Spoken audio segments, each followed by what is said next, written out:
Bismillahirrahmanirrahim. Assalamualaikum students. So I hope you will be fine with the great blessings of Allah. So in this lecture series of operation research, in this video now we will discuss actual performance of primal dual relationship. तो देखें जिस तरह हमने previous video में तो just वो जो primal से डुअल फाइंड आउट किया और फिर दोनों को डिफरेंट मेथड से सॉल्व करते हुए देखा कि दोनों का आंसर सेम आ रहा है। अगर तो आंसर सेम आए तो हम कहते हैं कि हमारा डुअल हमने जो फाइंड आउट किया है वो करेक्ट फाइंड आउट किया है, ठीक है। और अगर आंसर सेम ना आए तो फिर हमारा जो डुअल होता है वो ठीक नहीं होता, वो फिर हमने गलत फाइंड आउट किया होता है।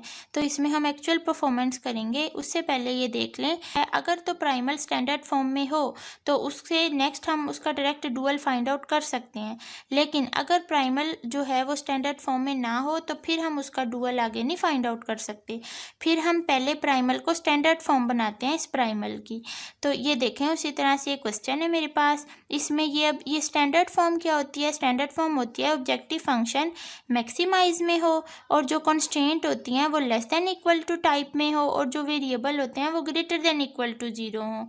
तो फिर इस टाइप को कहते हैं, इस फॉर्म को कहते हैं स्टैंडर्ड फॉर्म, ठीक है। तो ये स्टैंडर्ड फॉर्म ऑलरेडी गिवन है प्राइमल की। अगर ये ना होती फिर हम इसको बनाते स्टैंडर्ड फॉर्म, तो वो अभी आपको क्वेश्चन करेंगे तो क्लियर होगा।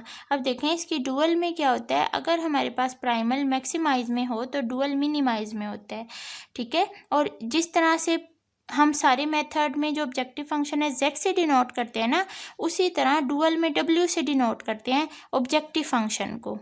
इसी तरह इसमें देखें, सब्जेक्टिव टू जो कंस्ट्रेंट होती हैं वो less than equal to type में होती हैं। किसमें?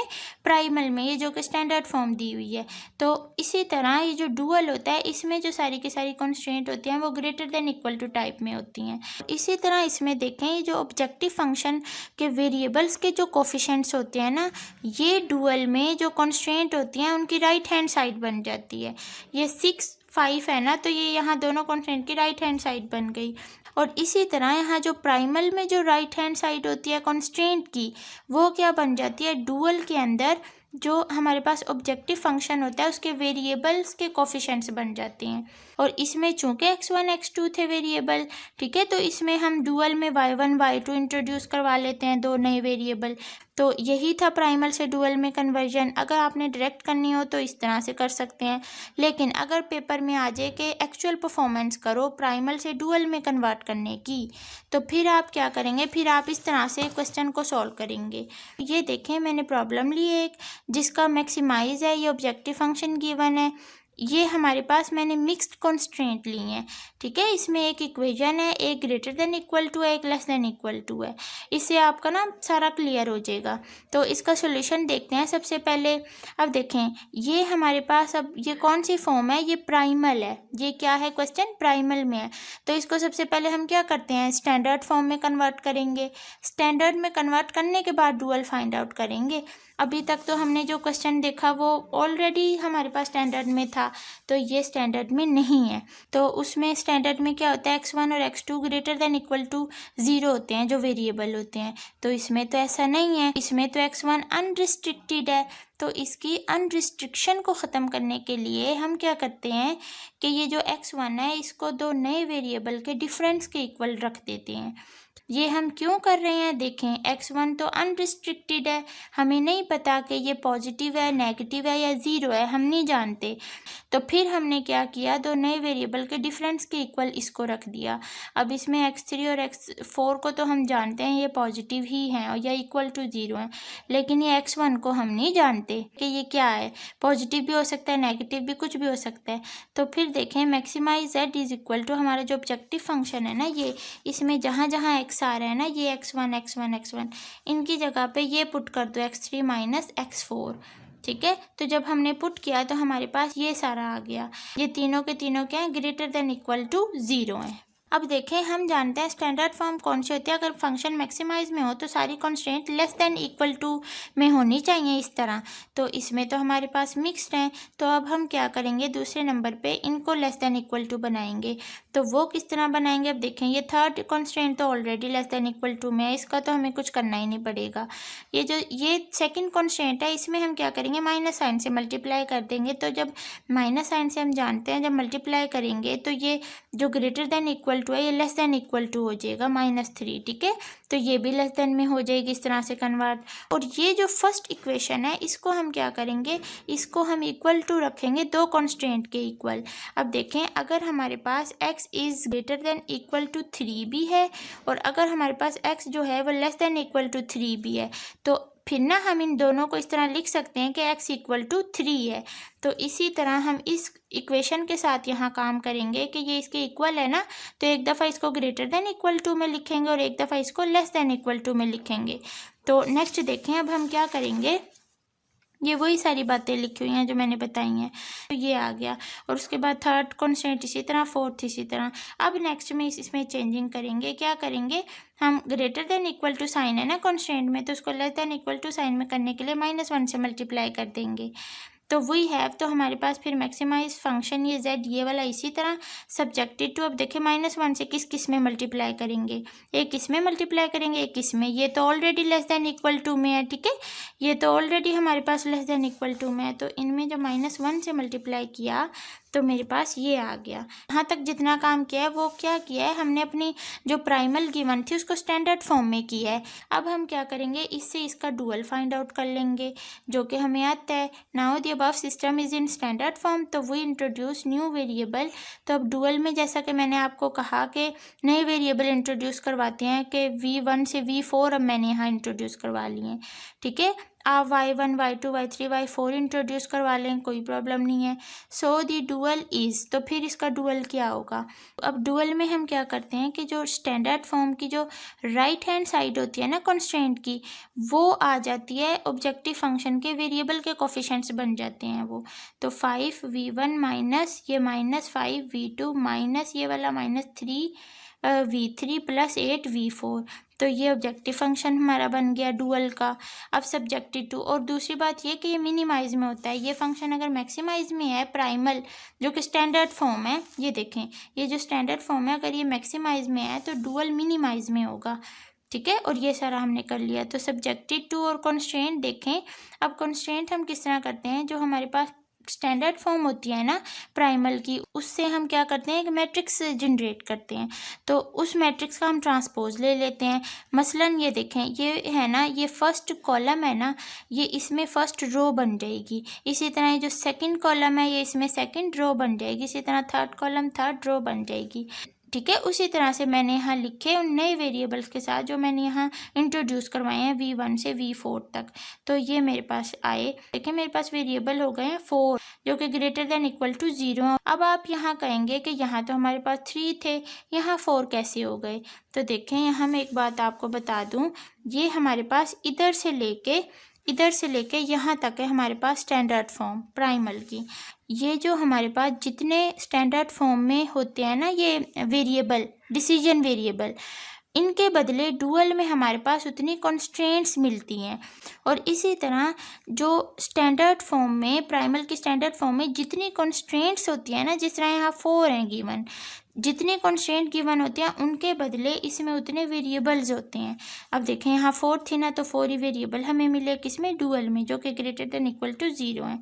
तो ये बात आपने ध्यान रखनी है। अब आप यहाँ कहेंगे कि हमारा तो डुअल फाइंड आउट हो गया है, तो आंसर है नहीं, हमारा डुअल फाइंड आउट नहीं हुआ, हमारी एक्चुअल प्रॉब्लम का डुअल फाइंड आउट नहीं हुआ। ये देखें एक्चुअल प्रॉब्लम तो हमारे पास ये थी, इसमें क्या था, इस तरह भी मैंने आपको एक ट्रिक बताई कि जितने इसमें वेरिएबल होंगे ना वो डुअल में उतनी कॉन्स्टेंट बन जाती हैं, और इसमें जितनी कॉन्स्टेंट होती हैं वो डुअल में उतने वेरिएबल बन जाते हैं। इसमें देखें 2 वेरिएबल हैं, तो इनके बदले हमारे पास कितनी कॉन्स्टेंट मिल रही हैं, 3 मिल रही हैं, जबकि हमारे पास 2 मिलनी चाहिए थी, जस्ट 2 कॉन्स्टेंट, और यहाँ मिल रही हैं 3। इसी तरह यहाँ देखें जितने मैंने कहा कि जितने जो हैं वो कॉन्स्ट्रेंट होती हैं, इनके बदले डुअल में हमारे पास उतने वेरिएबल होते हैं।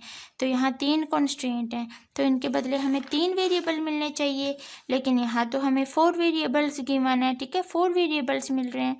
तो इसका क्या मतलब हुआ कि हमें एक कॉन्स्टेंट भी ज़्यादा मिल रही है और एक वेरिएबल भी। इसका डुअल किस तरह फाइंड आउट करें, तो उसके लिए अब हम क्या करते हैं, एक वेरिएबल को भी कम करेंगे और एक कॉन्स्टेंट को भी कम करेंगे।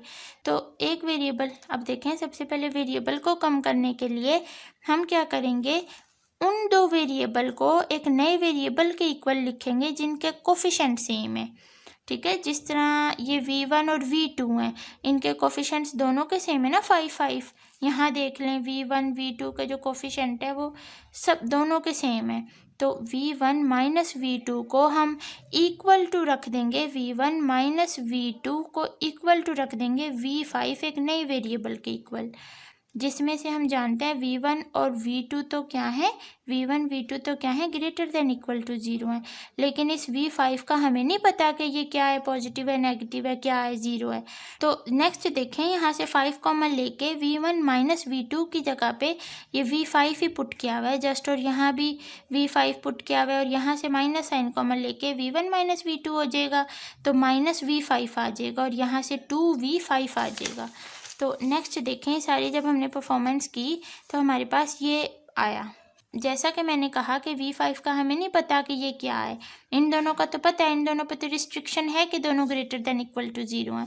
तो V5 का चूंकि नहीं पता तो V5 को हम लिख देंगे कि ये अनरिस्ट्रिक्टेड है, और ये दोनों पॉजिटिव ही रहेंगे। अब देखें, हमने अपने एक वेरिएबल को तो कम कर लिया है, ठीक है। तो देखें, अब उसी तरह कंस्ट्रेंट को कम करने के लिए हम उन दो कंस्ट्रेंट को यूटिलाइज करेंगे जिनके वेरिएबल्स के कोफिशिएंट सेम है। तो वो किस तरह करते हैं तो वो देखते हैं। तो देखें, since the primal has 2 variables so the corresponding dual has 2 constraint, ठीक है, वही बात जो मैंने बताई। So we have to reduce number of constraint in the above system. तो हम अपने सिस्टम में क्या करेंगे, नंबर ऑफ कंस्ट्रेंट को एक को रिड्यूस करेंगे, उसके लिए मल्टीप्लाई करवा देंगे सेकेंड कंस्ट्रेंट को विद -1 के साथ। देखें, सेम है वेरिएबल 1 1 1 4 5, इसमें भी सेम है, ये साइन ना देखें। तो उसके लिए अब देखें, इस सेकेंड कॉन्स्टेंट को भी इस जैसी बनाने के लिए ना इसको -1 से मल्टीप्लाई कर देंगे। तो -1 से जब मल्टीप्लाई करेंगे तो आपके पास ये जो greater than equal to sign है ये लेस देन इक्वल टू हो जाएगा 5, ठीक है। तो ये ग्रेटर देन इक्वल टू हो जाएगा, एक लेस देन इक्वल टू हो जाएगा। तो हम जानते हैं कि अगर एक इस तरह से दो हों इनइक्वालिटीज़ तो उनको हम इक्वल इक्वेशन लिख सकते हैं। तो वही काम किया हुआ है। नेक्स्ट देखें, सेकंड को -1 से मल्टीप्लाई करवा के ये ऑब्जेक्टिव फंक्शन इसी तरह, सेकंड कंस्ट्रेंट ये बन गई, तो और ये थर्ड वाली इसी तरह, ठीक है, और ये सारे वेरिएबल्स की डिटेल इसी तरह। तो देखें, first 2 constraint make an equation, हमने इन दोनों को क्या लिख दिया, इक्वेशन लिख दिया, और इसमें वेरिएबल्स इसी तरह। अब देखें, अब आप कहेंगे कि क्या ये उसका डुअल है हमारी एक्चुअल प्रॉब्लम का, तो यहाँ भी आंसर है कि नहीं, ये हमारा जो है वो उसका डुअल नहीं है। क्यों नहीं है वो मैं भी आपको बताती हूँ। ये देखें, ये हमारी थी एक्चुअल प्रॉब्लम। इसमें हमारे पास क्या करते हैं कि जो डुअल में हमारे पास क्या होता है कि जो कॉन्स्टेंट की राइट हैंड साइड होती है ना, वो डुअल में ऑब्जेक्टिव फंक्शंस के वेरिएबल के कोफिशिएंट बन जाते हैं। तो यहाँ 5 + 3 8 है, इस 3 को माइंड में रखना है। तो अब अपना ये डुअल देखें, यहाँ 5 - 3 8 है, तो 5 और 8 तो ठीक है, लेकिन यहाँ -3 ठीक नहीं है, ये पॉजिटिव होना चाहिए था। बाकी सब कुछ ठीक है, बस ये -3 गड़बड़ कर रहा है, क्योंकि हम जानते हैं डुअल में ये चीज़ हमारे पास ऑब्जेक्टिव फंक्शन में लिखी जाती है। तो उसके लिए अब देखें, इस माइनस साइन को किस तरह ख़त्म करें। उसके लिए हम क्या करते हैं, इस V3 को एक नेगेटिव किसी नए वेरिएबल के इक्वल रख लेते हैं, ठीक है। तो यहाँ देखें, इस V3 को ना हम इक्वल टू रख लेते हैं -V6 के इक्वल। अब ये V6 जो है ये नेगेटिव वेरिएबल है, अगर ये नेगेटिव वेरिएबल होगा तभी तो नेगेटिव नेगेटिव मल्टीप्लाई होकर पॉजिटिव होगा ये 3।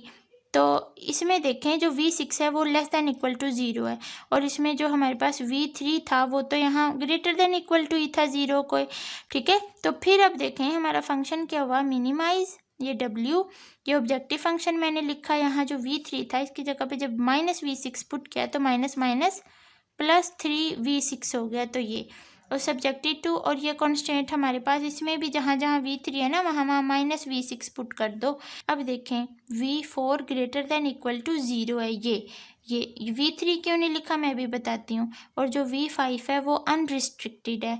अब देखें, V3 चूँकि मैंने इक्वल रखा था -V6 के, तो -V6 क्या है और V6 क्या है, लेस देन इक्वल टू 0 है, मतलब नेगेटिव है।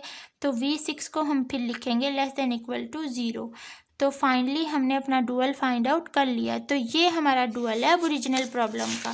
क्या थी हमारी ओरिजिनल प्रॉब्लम, ये थी। तो अब आप हर चीज़ चेक करेंगे ना, ये इसके जो कोफिशिएंट है, अगर ये मैट्रिक्स बना के ट्रांसपोज लेंगे तो आपके पास यही आएगा, ये सारा बनेगा इसका डुअल। अब चूंकि ये ऑर्डर वाइज नहीं है, मतलब सीक्वेंस से नहीं है, ये V5 है, ये V6 है, V4, कोई तरतीब नहीं है, तो उसके लिए ना हम इनको भी एक नए वेरिएबल मतलब V5 को इक्वल टू रख लें Y1 के, V6 को Y2 के, V4 को Y3 के। तो फिर देखें required dual of the given primal हमारा क्या बनता है। इसमें हम इनको नए वेरिएबल Y1, Y2, Y3 एक सीक्वेंस, एक ऑर्डर के साथ करने के लिए ये कर रहे हैं। बाकी हमारा डुअल तो फाइंड आउट हो चुका है, तो जब पुट किया तो हमारे पास ये फाइनली उसका डुअल फाइंड आउट हो गया। देखें हमारे पास प्राइमल तो ये थी, प्राइमल ये थी जिसका डुअल हमने एक्चुअल परफॉर्मेंस करके ये फाइंड आउट किया। ये तब मैं कह रही हूँ अगर एग्जाम में पूछा जाए कि प्राइमल का जो डुअल फाइंड आउट करोगे बाय यूजिंग एक्चुअल परफॉर्मेंस, तो फिर आप ये सारा काम करेंगे इतना लंबा चौड़ा। अदरवाइज अगर एग्जाम में नहीं कहा हुआ तो फिर आप डायरेक्ट प्राइमल से डुअल फाइंड आउट करके और इनको किसी भी मेथड से सॉल्व करके और फिर आंसर निकाल देंगे। यहाँ देखें प्राइमल हमारे पास ये गिवन था जिसका हमने डुअल ये फाइंड आउट किया, जो कि काफ़ी मेहनत करने के बाद हमने ये फाइंड आउट किया है। यहाँ आप कहेंगे हमें कैसे पता चलेगा कि इसमें x1 अनरिस्ट्रिक्टेड है या इसमें कौन सा अनरिस्ट्रिक्टेड होगा, ठीक है, या इसमें कौन सी इक्वेशन है, इसमें कौन सी इक्वेशन होगी। ये हम करेंगे अपने using primal dual relationship table से, जो हम नेक्स्ट वीडियो में इंशाल्लाह उसको बहुत अच्छी डिटेल से पढ़ेंगे। उसके अलावा मैं आपको यहाँ थोड़ा सा बता दूँ, ये देखें प्राइमल में जो हमारे पास वेरिएबल अनरिस्ट्रिक्टेड होगा ना, उसी के रिस्पेक्ट में जो डुअल में हमारे पास वो कॉन्स्टेंट इक्वेशन बनेगी। मतलब ये देखें x1 अनरिस्ट्रिक्टेड है ना, तो इसके बदले जो डुअल में जो फर्स्ट इक्वेशन होगी ना, क्योंकि ये फर्स्ट वेरिएबल अनरिस्ट्रिक्टेड है तो इसलिए फर्स्ट जो कॉन्स्टेंट होगी वो इक्वेशन बनेगी।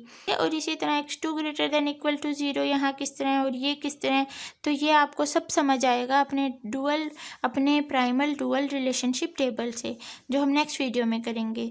तो आई थिंक आपको ये वीडियो समझ आई होगी। तो अगर आपको समझ आई है तो कमेंट्स में ज़रूर बताया करें, और ये वीडियो आपको कैसी लगी ये भी ज़रूर बताया करें।